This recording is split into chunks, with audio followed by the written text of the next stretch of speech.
rolls up his sleeves, he ain't just putting on the Ritz. There is thunder in his footsteps and lightning in his fist. The Lord wasn't joking when he kicked him out of Eden. It wasn't for no reason that he shed his blood. His return is very close, and so you better be believing that our God is an awesome God.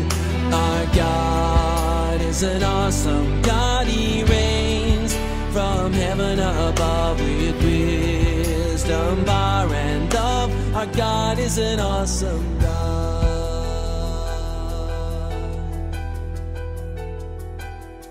And when the sky was starless in the void of the night, God is an awesome God.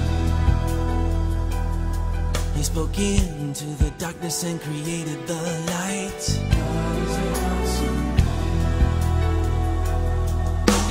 Judgment and wrath he poured out on Sodom.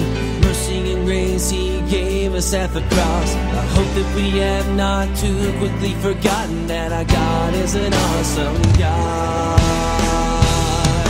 Our God is an awesome God. He reigns from heaven above with wisdom, power, and love. Our God is an awesome God. Our God is an awesome God. He